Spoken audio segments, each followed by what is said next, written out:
ડીસામાં આજે સાંજે થયેલા ધોધમાર વરસાદે ડીસા નગરપાલિકાની પ્રી મોન્સૂન પ્લાનિંગની કામગીરીની પોલ ખોલી નાખી હતી। શહેરના રહેણાંક વિસ્તાર અને જાહેર સ્થળો સિવાય બજારોમાં પાણી ભરાઈ જતા લોકોને હાલાકીનો સામનો કરવો પડ્યો હતો। ડીસામાં લાંબા સમયની રાહ જોડાવ્યા બાદ મેઘરાજાએ ધમાકેદાર પધરામણી તો કરી, પરંતુ ડીસા નગરપાલિકાની બેદરકારીના પાપે આ વરસાદ લોકો માટે મોટી આફત બનીને આવ્યો છે। પહેલા જ વરસાદે તંત્રના પ્રી મોન્સૂન કામગીરીના તમામ દાવાઓ ધોઈ નાખ્યા છે અને આખા શહેરને પાણી કરી દીધું છે।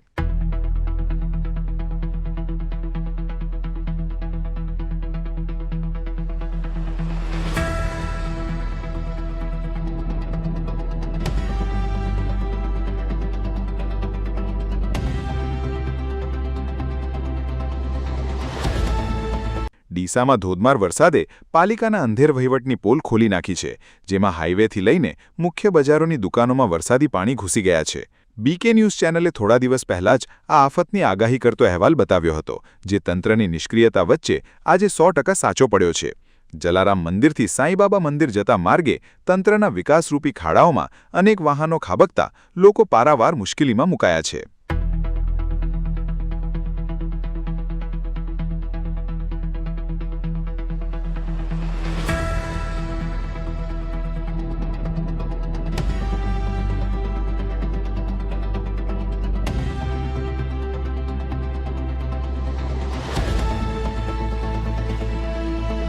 બીજી તરફ ડીસાની સત્યમ શિવમ સુંદર સોસાયટીમાં તંત્રની મહેરબાનીથી એક આખી દિવાલ ધરાશાયી થતાં આસપાસના મકાનો જોખમી રીતે નમી ગયા છે। અંબિકાનગર વિસ્તારમાં તો કેડસમા પાણી ભરાતા લોકો માટે રસ્તાઓ જાણે સ્વિમિંગ પૂલ બની ગયા હોય તેવી વિકટ પરિસ્થિતિ સર્જાઈ છે।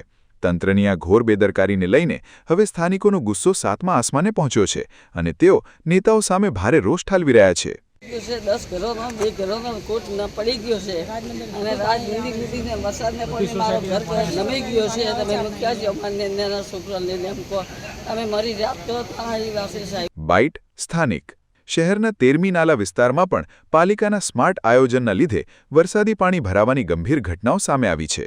આ વિસ્તારની સાંકડી ગલીઓમાં પાણીનો એવો ધસમસતો પ્રવાહ ઘૂસી ગયો હતો કે જાણે રસ્તા પર કોઈ નદી વહેતી હોય તેવી વિકટ પરિસ્થિતિ સર્જાઈ છે। લોકોના ઘરો સુધી પાણી પહોંચતા સ્થાનિક રહીશોને ભારે મુશ્કેલીઓનો સામનો કરવો પડ્યો છે અને તંત્ર હજુએ ઊંઘતું ઝડપાયું છે।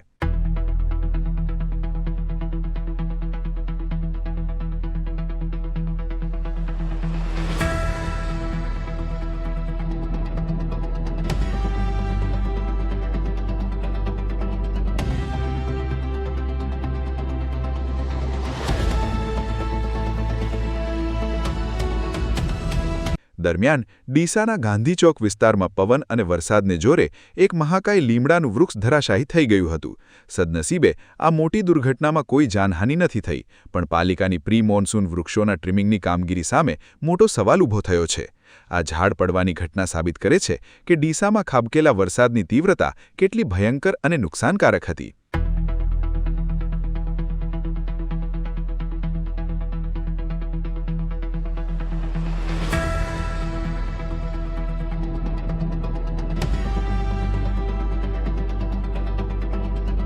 ડીસાના હાઈવે વિસ્તારમાં આવેલી વારાણસી સોસાયટીના રહીશોને તો નગરપાલિકાએ વરસાદના બહાને જાણે ઘરમાં જ હાઉસ અરેસ્ટ કરી દીધા છે।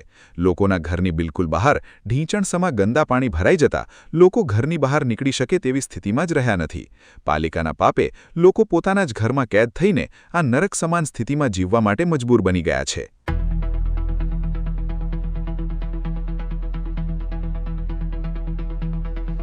શહેરની SCW હાઈસ્કૂલ નજીક આવેલા ઝવેરી કોમ્પ્લેક્સમાં તો પાણીએ સીધો જ જમાવડો કરતા વેપારીઓને રોવાનો વારો આવ્યો છે।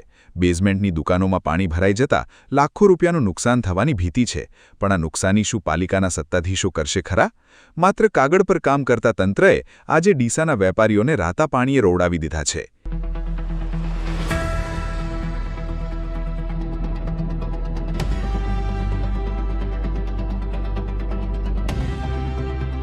સરવાળે ડીસાવાસીઓ માટે મેઘરાજાની આ મહેર પાલિકાની ઘોર બેદરકારીના પાપે એક મોટી મુસીબત બની ગઈ છે। જો માત્ર પ્રથમ વરસાદમાં જ તંત્રની કહેવાતી સ્માર્ટ કામગીરીની આ હાલત હોય તો આખું ચોમાસું ડીસાની જનતા કઈ રીતે પાર પાડશે તે એક મોટો અને ડરામણો સવાલ છે।